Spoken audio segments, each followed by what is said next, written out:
आपने कई बार ये सुना होगा कि किसी पर भूत का साया आ गया या किसी व्यक्ति में किसी मृत व्यक्ति की आत्मा आ गई। कई लोग इससे निजात पाने के लिए बाबाओं के चक्कर काटते रहते हैं, पर क्या सच में ऐसा होता है? दरअसल ये एक मनोवैज्ञानिक बीमारी है जिसे डिसोशिएटिव आइडेंटिटी डिसऑर्डर कहते हैं। इसे पहले मल्टीपल पर्सनालिटी डिसऑर्डर और स्प्लिट पर्सनालिटी डिसऑर्डर कहा जाता था। इस बीमारी में व्यक्ति के पास दो या अधिक अलग अलग पहचानें होती हैं। डिसोसिएट का मतलब है अलग या विच्छिन्न होना। डिड से ग्रसित व्यक्ति कई अलग अलग व्यक्तित्वों का अनुभव कर सकते हैं, जिन्हें आमतौर पर ऑल्टर्स कहा जाता है। प्रत्येक पहचान के पास अलग अलग व्यवहार, यादें, सोचने के तरीके या भावनाएं हो सकती है। ये पहचान अलग अलग लिंग, जातीयता और परिवेश के साथ बातचीत करने के तरीके को भी अपना सकते हैं। ये पहचानें अलग अलग समय पर व्यक्ति के व्यवहार को नियंत्रित कर सकती हैं। एक पहचान से दूसरी पहचान में यादें स्थानांतरित नहीं होती हैं, जिससे स्मृति भ्रंश, एमनीसिया हो सकता है। स्मृति भ्रंश की उपस्थिति अक्सर डिड के निदान के लिए महत्वपूर्ण लक्षण मानी जाती है। डिड आपके दैनिक जीवन में कार्य करने की क्षमता में बाधा डालता है। यह आपके संबंधों, स्कूल या कार्यस्थल पर प्रदर्शन को प्रभावित कर सकता है। ये विकार आपकी वास्तविकता से जुड़ने की क्षमता को प्रभावित करते हैं। डिसोसिएटिव आइडेंटिटी डिसऑर्डर के प्रकार। डिड के दो प्रकार होते हैं। एक, पजेशन। इसमें ऐसा होता है जैसे कि कोई बाहरी शक्ति या आत्मा आपके शरीर पर नियंत्रण कर रही हो। आप अलग तरीके से बोल या व्यवहार कर सकते हैं, जिसे दूसरों के लिए समझना आसान होता है। ये एक अवांछित पहचान होती है और व्यक्तित्व का स्विच करना अनैच्छिक होता है। दो, नॉन पोजेशन। इसमें मरीज अचानक से अपनी पहचान में बदलाव महसूस कर सकते हैं, जैसे कि आप खुद को एक फिल्म में देख रहे हैं, आउट ऑफ बॉडी एक्सपीरियंस, और अपने भाषण, भावनाओं या व्यवहार पर नियंत्रण नहीं कर पा रहे हैं। डिड के लक्षण। कम से कम दो पहचानें होती हैं जो आपके व्यवहार, यादों, आत्मधारणा और सोचने के तरीकों को प्रभावित करती है। दैनिक गतिविधियों, व्यक्तिगत जानकारी और आघातपूर्ण घटनाओं के बारे में स्मृति भ्रंश या यादों में अंतराल होता है। अलग अलग पहचानें आपकी सामाजिक स्थिति या काम, घर या स्कूल में कार्य करने की क्षमता को प्रभावित करती है। डिड के साथ पाए जाने वाले अन्य मानसिक स्वास्थ्य लक्षण में शामिल हो सकते हैं चिंता, एंजाइटी, मिथ्या विश्वास, डिल्यूजन्स, अवसाद, डिप्रेशन, स्वयं को नुकसान पहुंचाने की प्रवृत्ति, सेल्फ हार्म, नशे की लत, सब्सटेंस यूज डिसऑर्डर, आत्महत्या के विचार, सुइसाइडल आइडिएशन। डिड का उपचार। इसमें अवसाद और चिंता जैसे लक्षणों को ठीक करने के लिए दवाइयां दी जाती है और साथ ही साथ मनोचिकित्सा, साइकोथेरेपी, विशेष रूप से कॉग्निटिव बिहेवियरल थेरेपी की मदद ली जाती है। अगर आप किसी भी ऐसे व्यक्ति को जानते हैं जिसमें ऐसे लक्षण हैं, तो आप जल्द से जल्द उन्हें एक मनोचिकित्सक से इलाज कराने की सलाह दें। मैंने सुप्रीम कोर्ट में एक पीआईएल फाइल किया है और मांग किया है कि काला जादू अंधविश्वास के खिलाफ एक कठोर कानून बनाया जाए। कुछ समय पहले दिल्ली में एक ही परिवार के 11 लोगों ने आत्महत्या कर लिया था और उसका मूल कारण था काला जादू अंधविश्वास। इसके पहले केरल में 2 महिलाओं की जघन्य हत्या हो गई, उसका मूल कारण था काला जादू अंधविश्वास। अभी हाथरस में कुछ दिन पहले पूरी भीड़ इकट्ठा हो गई थी और उसका मूल कारण था अंधविश्वास। हरिद्वार में एक बच्चे को पानी में डुबो दिया गया, उसका मूल कारण था अंधविश्वास। जहां मजार है वहां पे भी आसपास कुछ लोग ऐसे बैठ जाते हैं जो अंधविश्वास फैलाते रहते हैं।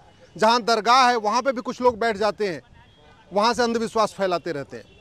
पंजाब में आप देख लीजिए, खुलेआम चंगाई सभा हो रही है, अंधविश्वास के नाम पे बाकायदा वहां पे लोगों को इकट्ठा किया जाता है और बाद में कन्वर्जन भी हो रहा है। तो अंधविश्वास के सहारे, काला जादू के सहारे बहुत बड़े पैमाने पे भारत में धर्मांतरण भी हो रहा है, हत्या भी हो रही है, लोगों को लूटा भी जा रहा है, लोगों को बेवकूफ़ भी बनाया जा रहा है। और उसका मूल कारण यह है कि भारत में अंधविश्वास के खिलाफ, जादू टोना के खिलाफ, काला जादू के खिलाफ कोई केंद्रीय कानून नहीं है। जब जब कहीं पे हत्याएं होती हैं, मामला मीडिया में उछलता है तो कानून बन जाता है। महाराष्ट्र में दाभोलकर की हत्या हुई, मीडिया में बात उछली तो महाराष्ट्र ने कानून बना दिया। उड़ीसा में ऐसे महिलाओं को मारा गया, मीडिया में बात उछली, उड़ीसा ने कानून बना दिया। झारखंड में महिलाओं को डाइन बता के मार दिया गया, फिर वहाँ पे मीडिया में बात उछली तो वहाँ कानून बना दिया गया। तो जब जब कोई बड़ी घटना होती है तब तो कानून बन जाता है, लेकिन ये समस्या पूरे देश की है। ये अंधविश्वास की समस्या, काला जादू की समस्या पूरे देश की है, इसलिए केंद्रीय कानून बनाना बहुत ज़रूरी है। आज माननीय सुप्रीम कोर्ट में चीफ जस्टिस ऑफ इंडिया साहब की बेंच ने इस मैटर को सुना। उनका ये कहना था कि मैटर तो अनिवार्य बहुत ज़रूरी है, काला जादू खत्म होना चाहिए, अंधविश्वास खत्म होना चाहिए, लोगों के अंदर तार्किक सोच विकसित होनी चाहिए, लोगों के अंदर वैज्ञानिक सोच विकसित होनी चाहिए। लेकिन इसके लिए सुप्रीम कोर्ट कानून नहीं बना सकता। मैंने अपनी बहस में कई सारे पहले इसके कमेटीज़ बन चुकी उसका हवाला दिया। भारत के पूर्व chief justice JS Verma committee ने भी बाकायदा वैज्ञानिक सोच विकसित करने, फंडामेंटल ड्यूटी को सबको समझाने के लिए सिफारिश किया था, वो लागू नहीं हुई। उसके बाद जस्टिस वेंकटचलैया कमीशन ने भी काला जादू अंधविश्वास को ख़त्म करने, फंडामेंटल ड्यूटी को सबको बताने, समझाने, वैज्ञानिक सोच विकसित करने के लिए अपने सुझाव दिए, तो वो भी इम्प्लीमेंट नहीं हुआ। कई सारे और लोगों ने, बहुत सारे सोशल एक्टिविस्ट ने भी इसके ऊपर अपना सजेशन दिया था कि कैसे वैज्ञानिक सोच विकसित किया जाए, तार्किक सोच विकसित किया जाए, लेकिन उस पर अभी कार्रवाई नहीं हुई। प्राइमरी के स्कूलों में चैप्टर भी नहीं है अंधविश्वास के खिलाफ, काला जादू के खिलाफ वैज्ञानिक सोच विकसित करने के लिए, उस पर चैप्टर भी नहीं है। लेकिन माननीय सुप्रीम कोर्ट का कहना है कि कानून बनाना संसद का काम है, सरकार का काम है, सुप्रीम कोर्ट का नहीं। इसलिए मैंने अपनी याचिका वापस ले लिया है।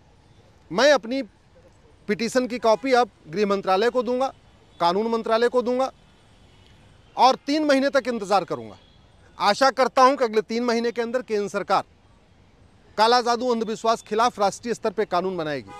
अलग से कानून नहीं बनाना तो कोई बात नहीं, जो भारतीय न्याय संहिता बनी है उसी में एक चैप्टर जोड़ दिया जाए, offence relating to superstition, offence relating to black magic, offence relating to sorcery. तो अंधविश्वास, काला जादू, जादू टोना रोकने के अलग से कानून की ज़रूरत नहीं है। जो भारतीय न्याय संहिता बनी उसमें एक नया चैप्टर भी जोड़ा जा सकता है या नया कानून भी बनाया जा सकता है। वो सरकार की मर्जी है, वो पार्लियामेंट की मर्जी है, जो करना करे, लेकिन इसको रोकना बहुत ज़रूरी है। पूरे 5 राज्यों से बड़े पैमाने पे बच्चों को किडनैप किया गया, असम से, बंगाल से, बिहार से, झारखंड से और उत्तर प्रदेश से गरीब बच्चों को कन्वर्ट किया गया और उनके अंदर अंधविश्वास फैलाया गया। उनको ले जाके केरल में ले गए और वहाँ पे बाकायदा उनको कन्वर्ट कर दिया गया। 60,000 बच्चों को 5 राज्यों से उठाया, उनको केरल ले गए, यतीम खानों में रखा, उनके अंदर अंधविश्वास फैलाया और उन सबको कन्वर्ट कर दिया गया, सबको मुस्लिम बना दिया गया। ऐसी घटनाएं भी, इसकी CBI जांच भी चल रही है।